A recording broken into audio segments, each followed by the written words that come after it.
요한복음 21장 1절에서부터 14절 말씀입니다.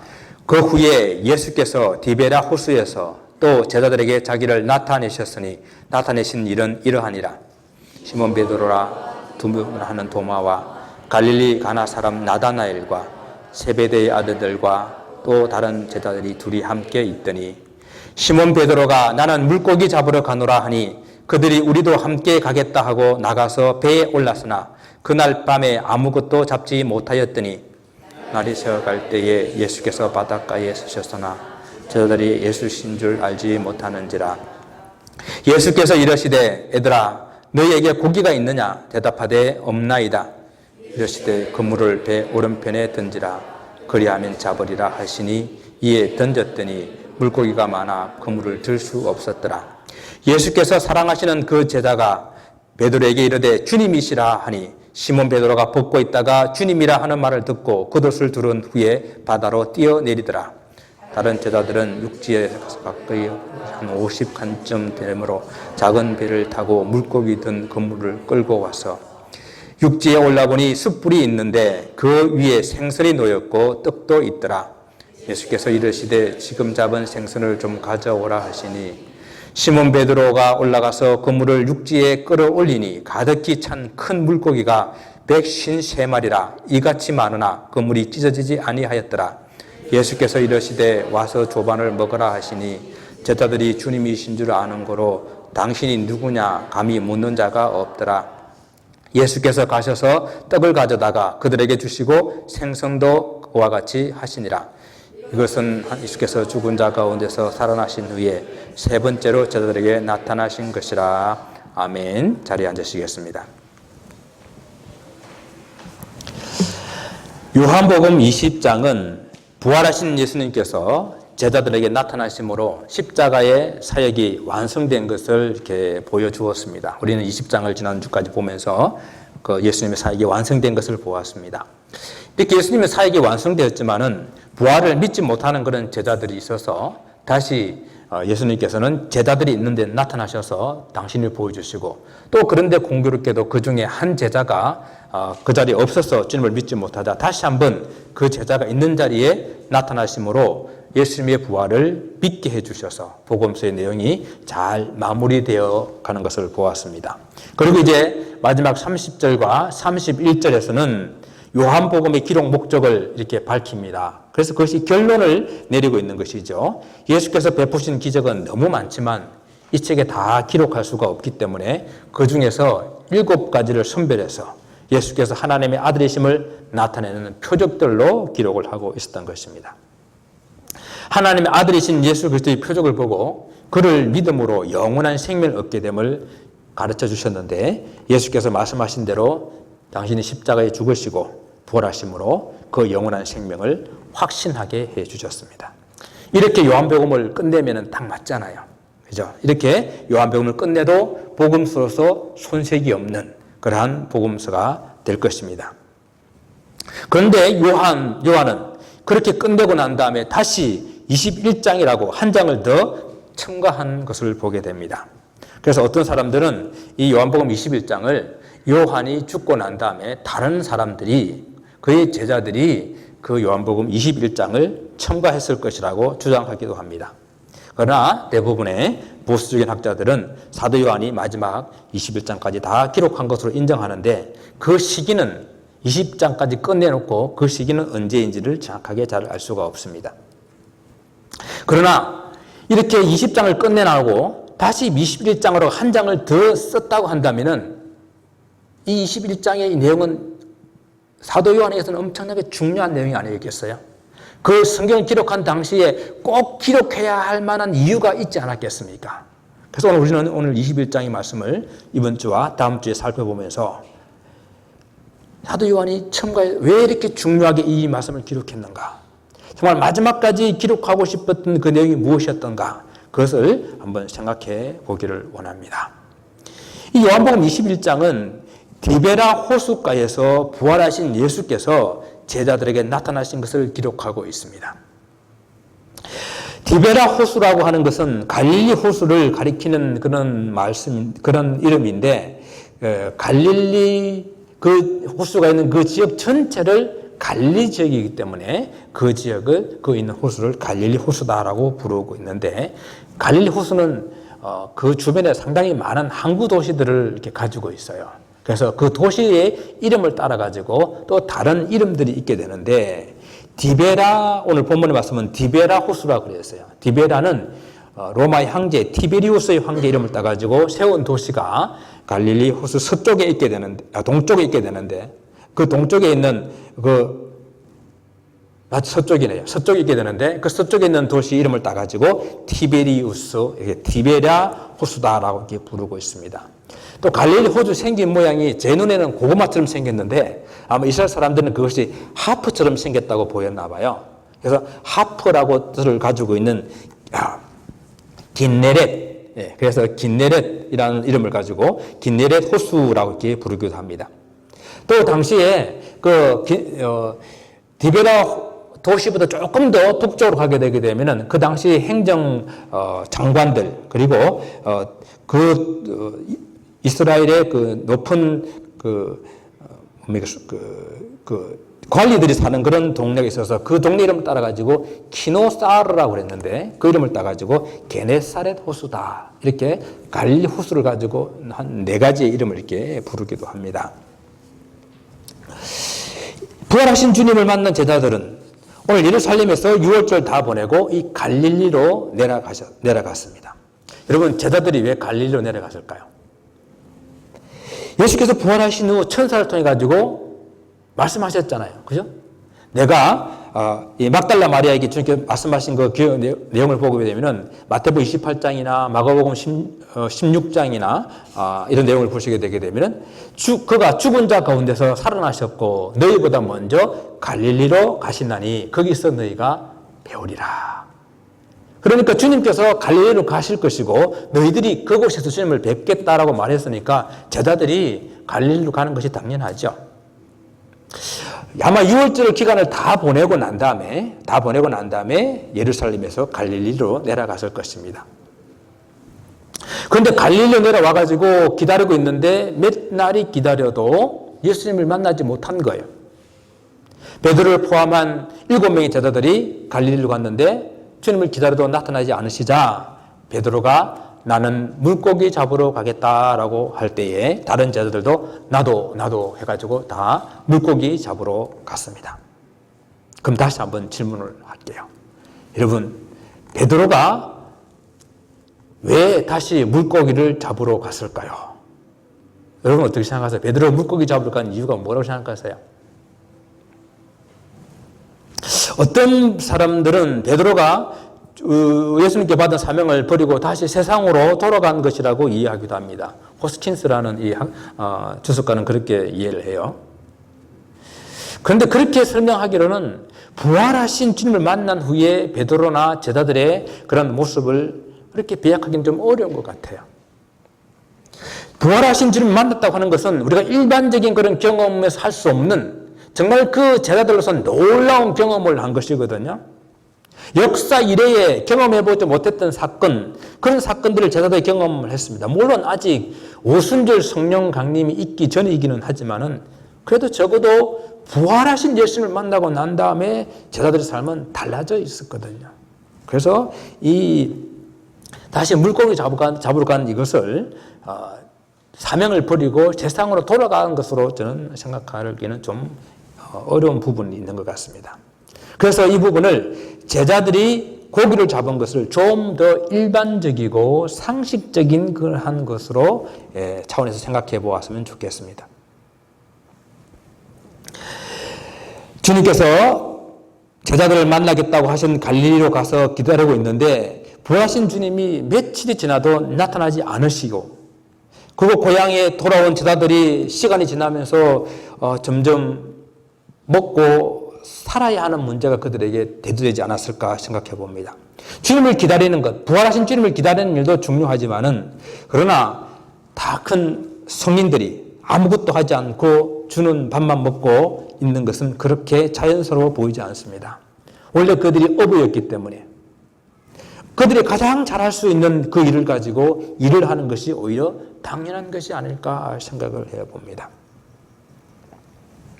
베드로와 다른 제자들은 밤에 그 고기를 잡으러 나가서 밤에 그물을 내렸습니다.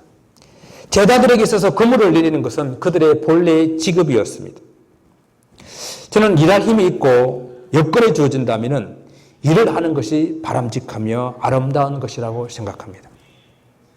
사람들은 점점 일을 하지 않고 자꾸만 머리를 쓰고 어렵게 살려고 하는 사람들이 점점 많아져요. 어렵고 힘든 일은 하지 않고 편하고 쉬운 일만 이렇게 하려고 합니다. 그래도 우리가 살고 있는 이 미국이라는 곳에는 일에 대한 그 편견이 좀 많이 없는 것 같아요. 한국보다 훨씬. 직업에 대한 그런 기준을 그렇게 따지지 않고 열심히 자기가 할 수 있는 일을 하는 것, 그것을 존경하고 또 그에 대한 대가가 있고 그런 사회인 것 같습니다. 한국보다는 훨씬 더요. 어떤 의미에서는 저희 교회 성도님들은 연세가 있으심에도 불구하고 막 일하려고 그래가지고 제가 좀 그 일 좀 그만하고 같이 교회 일 좀 했으면 좋겠어요. 저는 어떤 의미에서는 나이가 계신데도 열심히 일하시는 모습 너무도 보기 좋아요. 아름답게 생각합니다.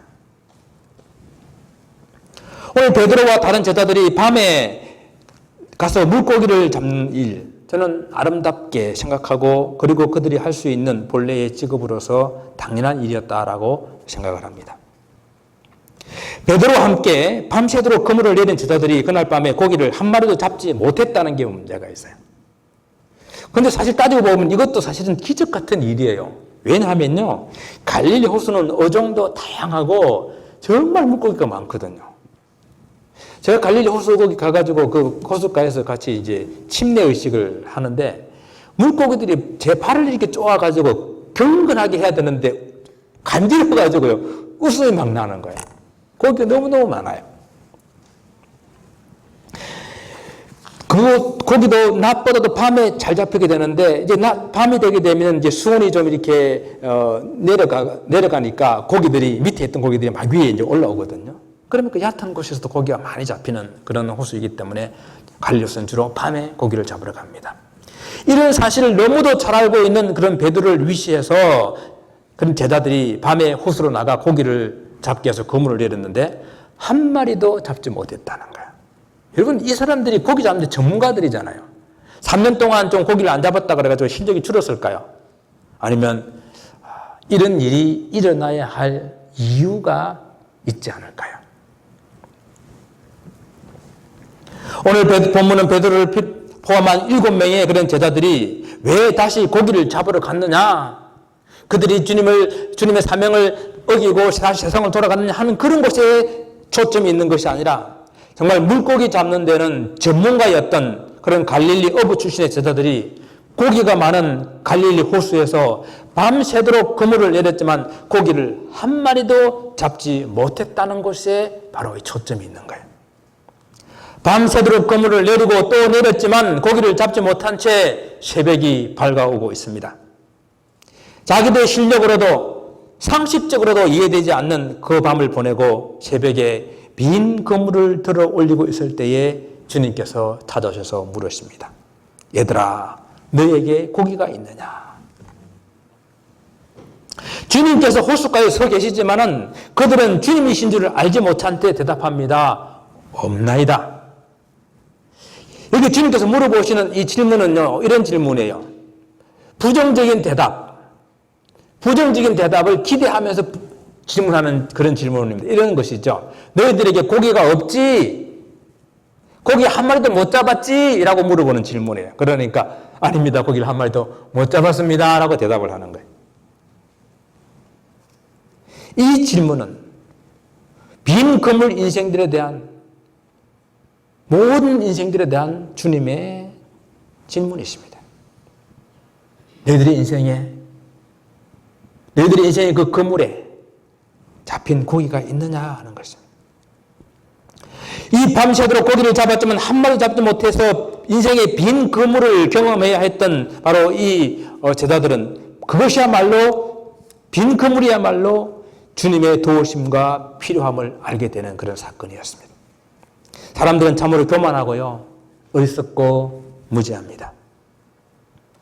만약 그날 밤에 보통 때처럼 고기를 많이 잡았다면은 새벽가에 호숫가에서 어떤 사람이 야, 고기가 있느냐? 고기 못 잡았지라고 물어보았을 때에 자기 실력을 잡은 고기로 인해 가지고 우쭐거리며 뭐 고기 많이 잡았어 라고 대답하지 않았었겠어요?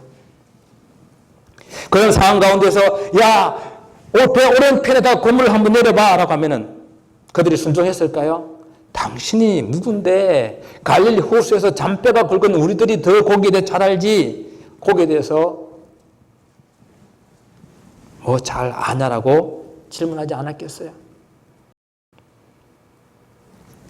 오늘 주님께서 이 상황을 가지고 우리에게 보여주시고 싶은 그런 그림 언어가 있습니다.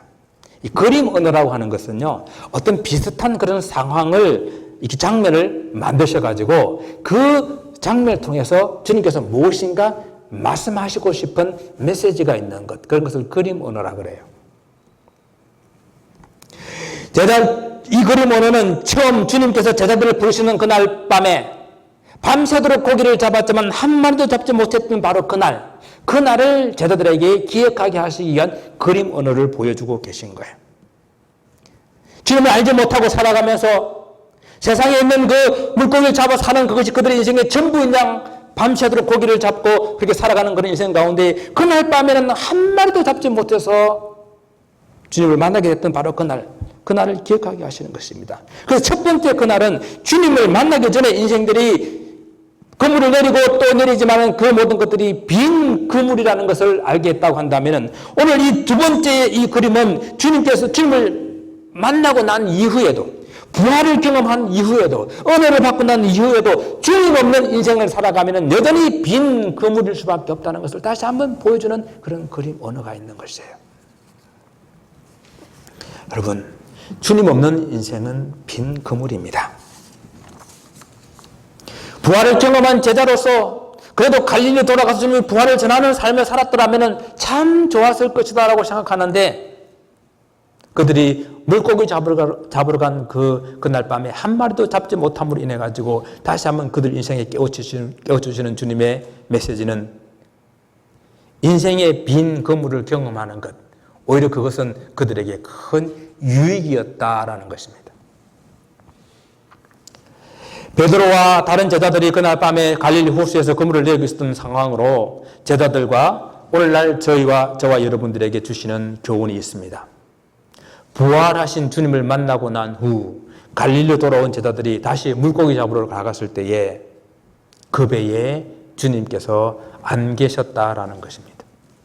주님 없는 하룻밤의 경험을 통해서 주님 없는 인생들이 수없이 그물을 내리고 또 그물을 내려도 그 그물은 빈 그물일 수밖에 없다는 것을 우리에게 가르쳐주고 있습니다. 저는 정말 새벽마다 점점씩 기도 시간을 늘려가기를 원하지만 여러 가지 좀 형편이 그렇지는 못한데 성도들의 삶이 형통하고 정말 범사에 잘 되기를 늘 기도합니다. 그런데 우리 인생들은 때때로는 빈 그물을 걷어 올림으로써 내 힘으로 안 되는구나, 내 의지로 안 되는구나, 내가 가지고 있는 지식과 경험으로 안 되는구나 하는 것을 깨닫는 그런 삶이 된다는 것입니다. 여러분, 이민자로 이 미국 땅을 살아오면서 매일 그렇게 인생의 그물을 내리고 있지 않습니까? 정말 쉼없이 달려오지 않았습니까? 그래서 지금 여러분의 인생의 그물은 어떻습니까? 고기가 좀 있습니까? 제가 어머니를 잠시 소개하기를 원합니다. 제 육신의 어머니는 2년 전에 돌아가셔서 소천하셔서 계시지 않는데 제게는 영적인 어머니가 있습니다. 이스라엘에서 만난 분 중에서 저에게 가장 많은 힘이 되었고 영적인 영향력을 주신 분입니다. 오혜령이라시는 분입니다. 여러분 아시는 분들 아실 줄 믿습니다. 이분은 연세대 영문과를 졸업하시고 그리고 그가 다녔던 이화여고에서 교편을 맡고 있었는데 1964년, 65년에 중앙일간지 신춘문예에서 잇따라 당선이 되었습니다. 그리고 연극 영화예술상, 신인상, 연극대상들을 다 휩쓸어 갔습니다. 그리고 76년에 36살 나이로 세계 언론인 작가 사무총장으로 뽑히기까지 되었습니다. 그리고 여러분 잘 아시는 라디오 방송에 별이 빛나는 밤에 인기 있는 DJ로 이렇게 활동을 하고 있었습니다. 그런데 그녀가 38세 되었을 때에 정말 청천벽력 같은 그런 일이 일어납니다. 1978년 2월에 그는 말기암으로 진단을 받게 됩니다. 암세포는 12지장, 임파선은 온몸으로 다 전이되었습니다. 3개월 살 수 있다는 진단을 받고 수술도 할 수가 없고 방사선 치료 딱 한 번 하고 더 이상 할 수 없어서 손을 놓아버렸습니다. 그래서 그때 그는 하나님께 항변합니다. 나는 기독교 집안에 태어나가지고 하나님 안에서 진리를 위해 살았는데 왜 내게 이런 매를 때리십니까? 저는 24시간의 그런 고통 중에 시달리면서 달력에 3개월 남았다 그랬으니까 하루씩 날짜를 X표로 해가면서 그 날을 연명하고 있었습니다. 근데 그 날이 다 지워진 어느 날, 강하게 목덜미를 날카치는 강한 손길을 느끼게 되었습니다. 마치 하나님께서 다메섹으로 가던 그러한 사울을 꼬꾸라뜨렸던 것처럼 강한 손길로 그를 방바닥에 나동거라치게 했습니다. 그때 그는 강한 하나님의 인재를 경험하게 됩니다. 그리고 하나님을 원망했던 지난날을 회개하고 지금 내 육신의 암이 문제가 아니구나. 내 육신의 암이 이렇게 치료받지 못하는 것이 문제가 아니라 내가 주님을 믿지 못하는 이 영적인 암, 불신하는 영적인 암, 불평하는 영적인 암, 이것을 내가 해결하지 못하면 내가 구원받지 못한다는 사실을 깨닫고 그는 회개하기 시작합니다. 바로 이때 깨달은 것이 주님 없는 인생은 빈 그물입니다라는 것이었습니다. 정말 지난날 잘 나가던 그 시간에 자기 힘으로 들어올렸던 그 그물 안에는 인기와 그리고 출세가 그 속에 담겨 있었지만은 주님 없는 그 그물은 빈 그물이었다라는 것이죠. 그래서 그는 6개월 동안 기도와 찬양하며 지내는 어느 날 기도 중에 온몸에 막 오한이 들었습니다. 그래서 이제 죽는구나라고 생각을 하고 있는데 놀라운 기적이 일어납니다. 임파선 암덩어리가 없어진 거예요. 가슴에 있던 멍도 사라졌습니다.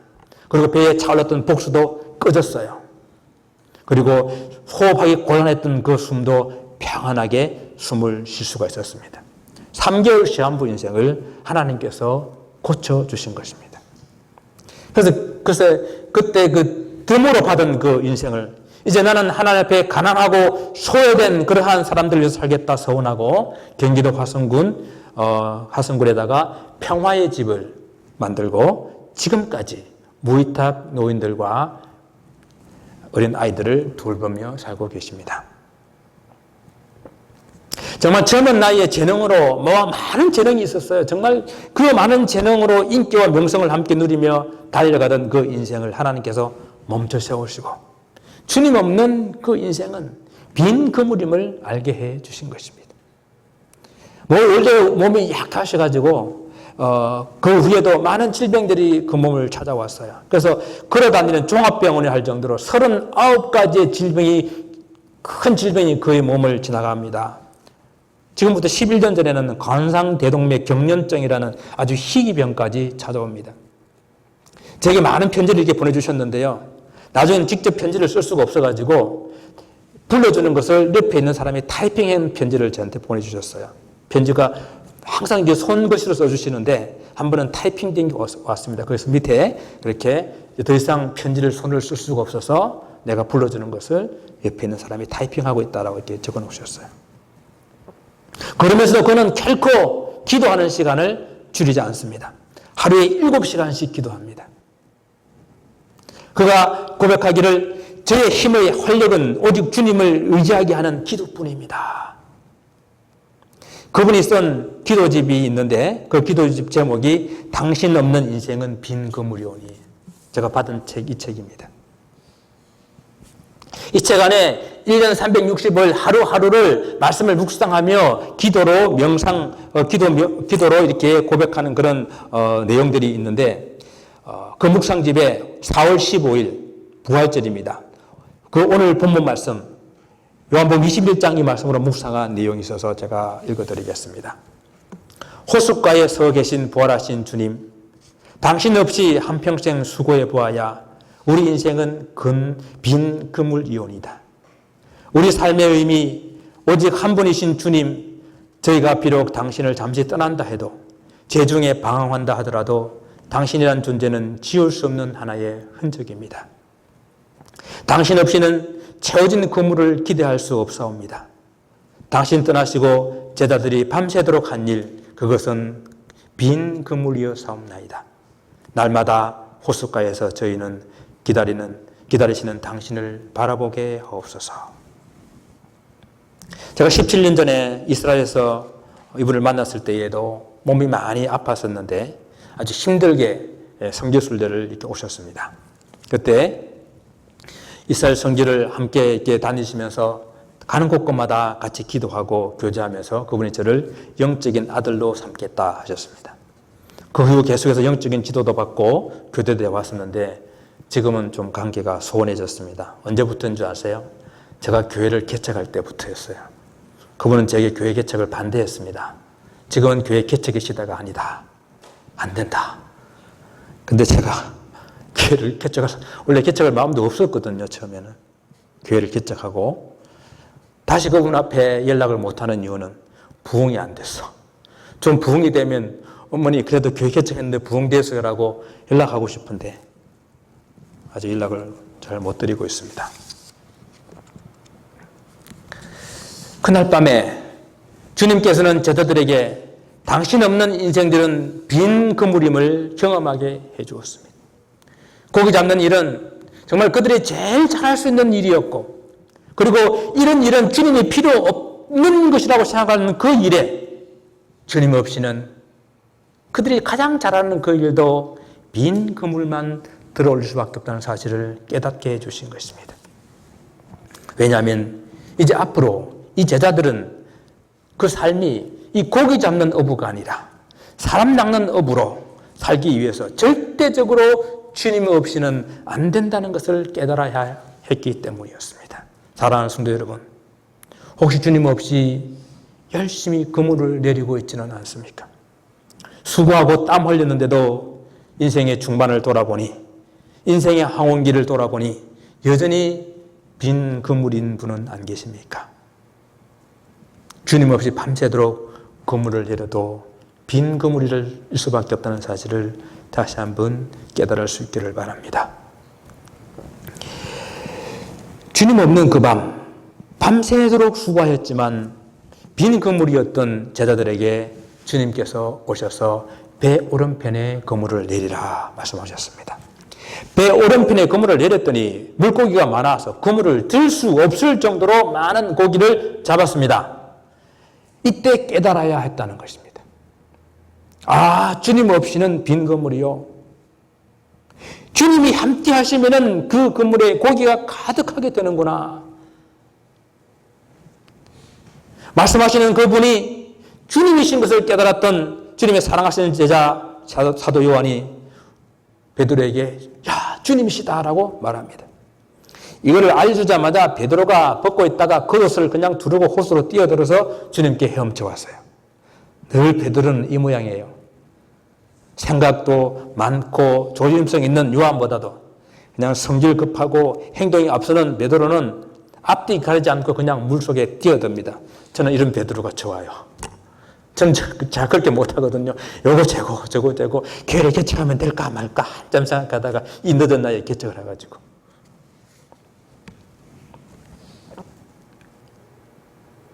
지금 물고기가 너무 많아 잡혀가지고 제자들이 들어 올릴 수도 없는데 상관없어요. 주님이 저 앞에 있으니까 그냥 물속에 뛰어들어서 약 90m 되는 그 거리를 그냥 헤엄쳐 주님께 달려오는 것입니다. 그렇게 달려왔더니 주님께서 숯불을 피워놓으셨습니다. 새벽에 물에 흠뻑 젖은 베드로에게 그 숯불은 얼마나 따뜻하고 얼마나 포근하게 느껴졌을까요? 또 밤새도록 수고한 제자들에게 주님께서 피워놓은 그 숯불은 얼마나 큰 위로가 되었을까요?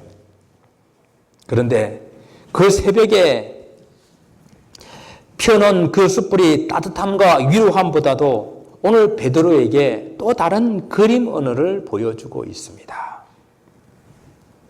주님께서 겟세마네 동산에서 붙잡으셔서 대제사장 집에 끌려가서 신문을 당하시던 바로 그날 밤에 주님을 모른다고 저주하며 부인하던 그날 밤에 바로 그 앞에 피어 있었던 그 숯불을 생각나게 하고 있는 것입니다. 그래서 어쩌면 요한복음 21장은 베드로를 위해서 기록한 그런 장이라고 할 수도 있습니다. 왜냐하면 당시 베드로를 위시한 모든 사도들은 다 순교를 당하고 없었고, 이제 베드로를 위시한 그 사도들의 신앙 전통 위에 초대교회가 세워져 가야 하는데, 성도들이 믿음을 지켜나가야 하는데 그 믿음들이 흔들리는 거예요. 정말 초대교회의 가장 중심이 되고 기둥 같은 사도로서 자기 자리매김을 해야 하는데 예수를 모른다고 부인하고 실패한 그런 모습으로, 부하신 주님도 제대로 알아보지 못한 그런 모습으로 결론을 맺게 되게 되면은 베드로 사도를 대한 그런 신뢰가 약해질 수가 있었다는 것입니다. 그 사도 요한은 주님께서 베드로를 다시 회복시켜 주시는 이 장면을 다시 첨가해야 되겠다, 그렇게 다시 기록함으로써 초대교회가 사도들의 믿음의 전통 위에 굳건하게 세워져 나가려는 그 목적을 가지고 21장을 기록한 것입니다. 그렇습니다. 주님께서 펴놓으신 이 숯불은 실패한 베드로의 그 상처를 치료하고 회복하기 위한 숯불이었습니다. 주님과 함께 그물을 내리는 인생이 되기 위해서는 이렇게 먼저 사람들 속에 있는 상처를 치료하고 삶이 회복돼야 돼요. 만약에 상처를 가지고 있는 그대로 주의 사역들을 하게 되면요, 사람이 꼬여요. 좋은 것을 좋은 것으로 잘 받아주지 못합니다. 다른 사람들의 선의를 선의로 받아들이지 못해요. 은혜의 풍성한 그 풍성함을 누리지 못한다는 이야기입니다. 먼저 하나님께서 그 마음에 있는 상처, 그 상처를 치료하시고 회복시키기 위해서 숯불을 펴놓으셨다는 이야기입니다. 주님께서 숯불 위에 생선을 올려놓으시고 또 떡도 준비하셨죠.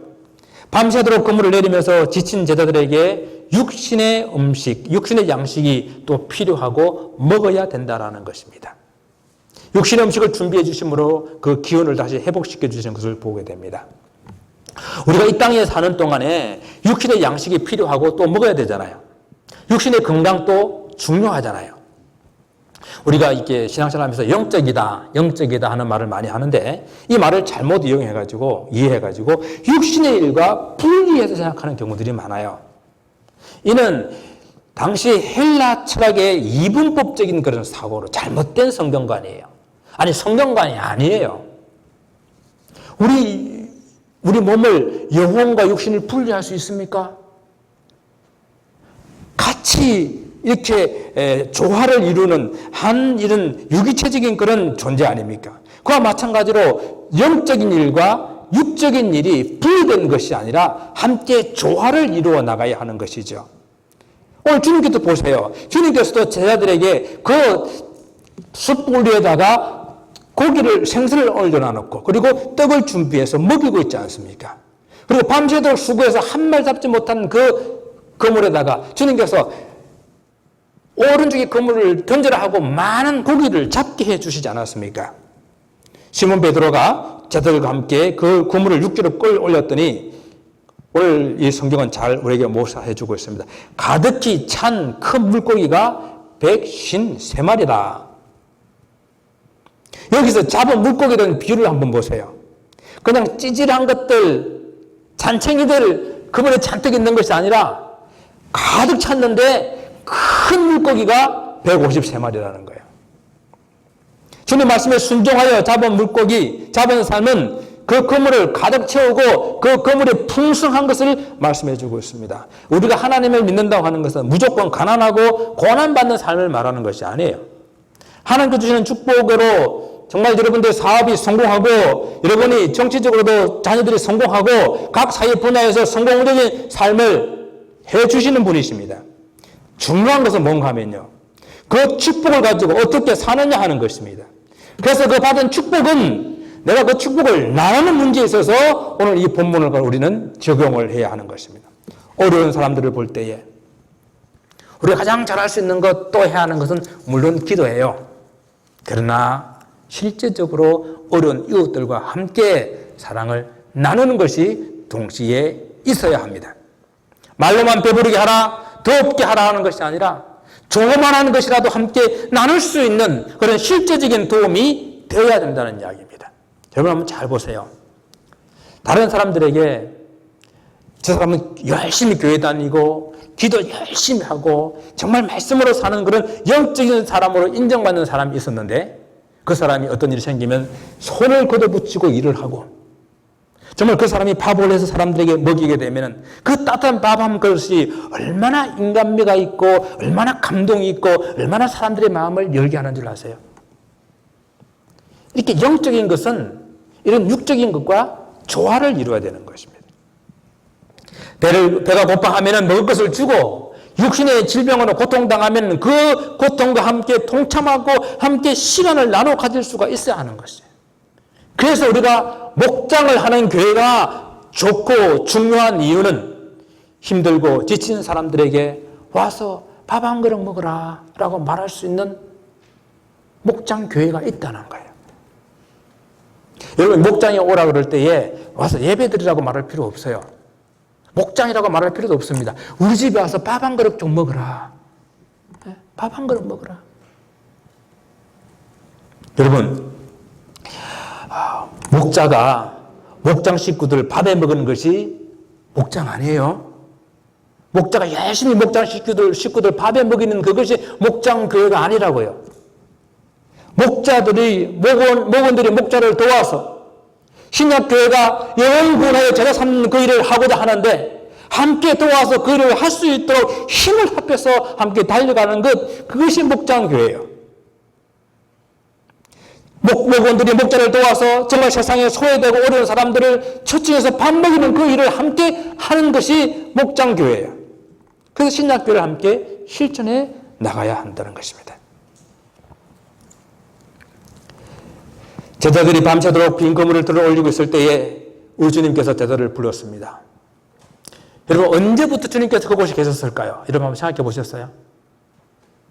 저는 성경은 말씀하고 있지 않지만 저는 제자들이 그물을 밤새도록 내리는 그 밤새 그 호숫가에 우리 주님이 서 계셨을 것이라고 저는 생각을 합니다. 사람들은 말합니다. 내가 열심히 살았는데 왜 나는 실패했냐고. 교회 안 다니는 사람들은 사업에 성공하고 또 그들의 자녀들은 좋은 대학 갔는데 왜 나는 열심히 교회 다니는데 이렇게 늘 실패하는 것 같고 내 자녀들은 좋은 대학에 가지 못하고 실패했냐라고 하나님께 항변할 때도 있습니다. 그래서 잘 생각해 보세요. 정말 열심히 했는지 정말 하나님 앞에 그 내린 그물이 주님과 함께 한 그런 그물이었는지 주님과 함께한 사업이었는지 정말 신앙생활을 신실하게 했는지 정말 내 계획대로 내 방법대로 지금은 공부가 더 중요하니 교회 집단에 다니라고 말은 안 하고 좋은 대학까지 못했다고 말하고 있지는 않는지 또 혹은 교회는 잘 안 다녔는데도 좋은 대학 들어가게 되면 이것이 하나님의 축복이라고 말하고 있지는 않는지 우리는 정말 무엇이 축복인지 다시 한번 생각을 해봐야 됩니다. 다시 말씀드리지만요. 우리 이 땅 살아가면서 가정이나 사업이나 먹고 사는 문제가 중요하지 않다는 말이 아니에요. 그물을 열심히 내려야 됩니다. 열심히 인생을 사는 열심히 그물을 내리는 모습이 정말 저는 아름다워요. 그러나 더욱더 아름다운 것은 그 그물을 주님과 함께 내려야 한다는 것입니다. 주님 없는 인생은 빈 그물일 수밖에 없다는 것을 깨달아야 한다는 것입니다. 혹 주님 없이 무언가 가득 찬 그물을 들어 올렸다고 한다면 그것이 진짜 축복일지 생각해 보셔야 됩니다. 빈 그물을 들어 올린 것보다도 더 위험하고 불쌍한 거예요. 왜? 깨달을 수 있는 기회가 없거든요. 빈 그물을 경험하고 주님 없이 산 모든 인생이 빈 그물일 수밖에 없었구나. 두 손 들고 주님 앞에 나올 때 이것이 축복이에요. 그럼 약하고 피곤한 우리의 몸, 우리의 손을 우리 주님께서 붙잡아 주시고 축복의 길로 우리를 인도해 주실 것입니다. 우리 지금 비록 이 땅에 살지만 주님께서 계신 그곳에서 영원한 삶을 살게 될 사랑하는 성도 여러분, 주님과 함께 그물을 내리시는 인생이 되시기를 다시 한번 주님 이름으로 축원을 드립니다. 기도하겠습니다. 아버지 하나님, 주님을 믿기 전에 주님 없이 살았던 그 모든 인생이 빈 그물이었고 주님을 믿고 난 다음에도 주님을 믿는다고 하면서도 은혜를 받았으면서도 주님 없이 살아온 그 인생도 다 빈 그물이었습니다. 아버지 하나님, 이제 주님과 함께 그물을 내리기를 원하오니 아버지 하나님, 다시 한번 결단하여서 아버지 하나님, 주님과 함께 하나님, 우리의 모든 사업도, 우리 모든 신앙도, 우리 모든 교회도 함께 세워가는 사랑하는 성도 될 수 있도록 축복하여 주옵소서. 감사하며 예수 그리스도의 이름으로 기도드리옵나이다.